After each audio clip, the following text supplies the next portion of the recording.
The Behringer Ultra Vibrato. It's a cheap pedal. It's about 20 to 25 euros, depending where you live. It's a great vibrato pedal. It's actually the same circuit than the much sought after vintage Boss one that is discontinued for a while now. They remade it in a Wazacraft version, which is also very expensive, but they're exactly the same pedal. If you don't believe me, just ask Josh Scott from GHS Pedals. They are sonically identical. When I say identical, it is dead on. Thanks, Scott. So yeah, they're sonically exactly the same, only this one is a lot cheaper. Of course, plastic housing, so probably a little bit more noise maybe. It's cheaper built, so it's not built to last like a Boss pedal, but sonically, really, it's the same thing. Now, one problem that I and many other people have with this vibrato pedal is the speed is too fast. So even at the slowest setting, it's still too fast. So we're gonna make a mod to go slower. Let's check out what that sounds like. So I'll engage the pedal. So this is the fastest setting on the normal mode. It sounds like this.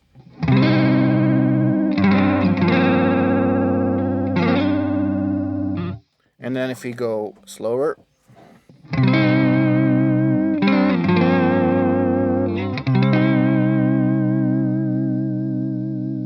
and if we go the slowest setting available on this pedal right now,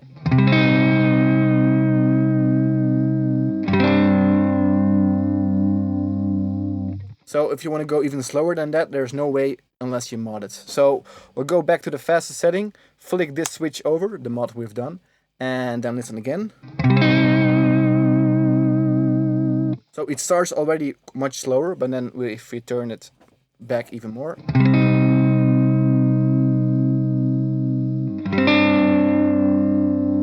so right now we're already a little bit slower than the stock slowest setting, I think, but we can go much slower than this, as you can see. So let's do that.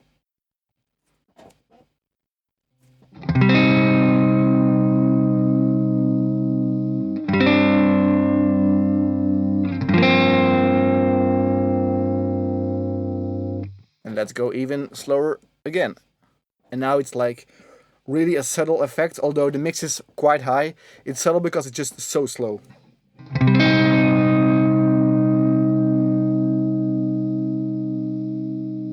Compared to off.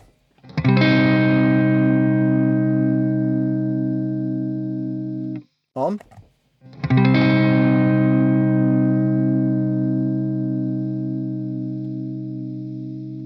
So right now it just adds a little bit of texture maybe to the sound. So, and the lowest setting, it's like really almost inaudible, but yet it is.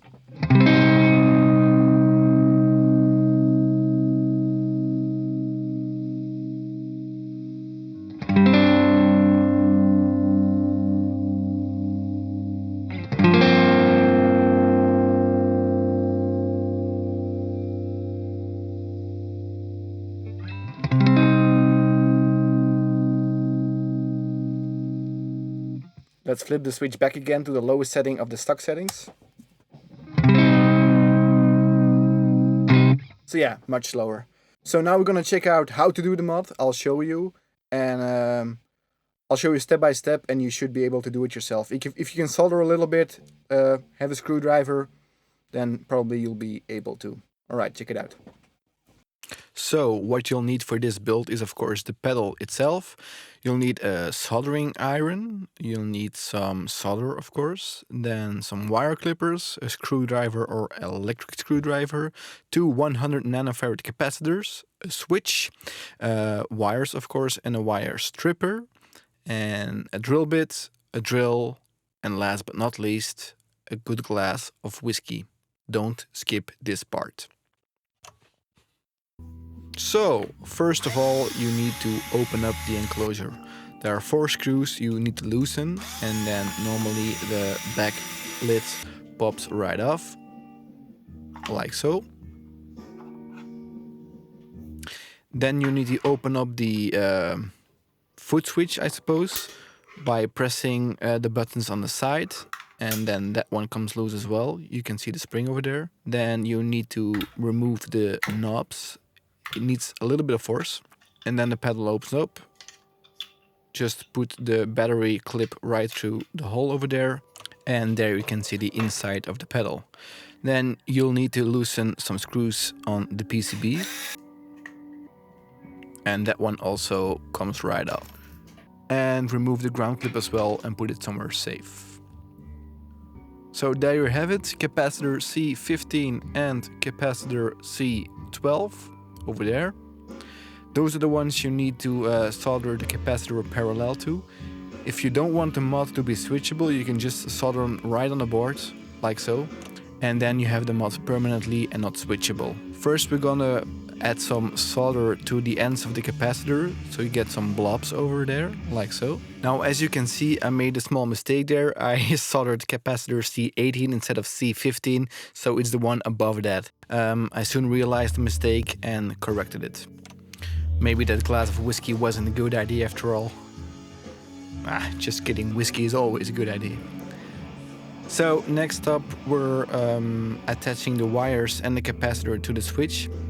I used some heat shrink tubing to protect everything so nothing is shorting out. So there we have it all wired up. Right now still wrong, of course, still capacitor C18 instead of C15. I'll put up a picture how to wire it correctly. The switch is dual pole, dual throw, so DP-DT. Next up, we're going to drill a hole in the enclosure for the switch to go through. There isn't a lot of space, so you have to figure it out very carefully. I found out that right beneath the rise control is the best place to put it. There's enough space so you won't hit anything. Carefully drill a hole in your enclosure, remove the masking tape if you use it, of course, and then put the switch right through and fasten the bolt on the other end. Carefully put the PCB back into place. There's a small cutout in the PCB in the corner where you can lead your wires through. Then start reversing the whole disassembly process by tightening the screws, put the battery clip through, then put the pedal together, then put the back plate back on and screw everything back into place.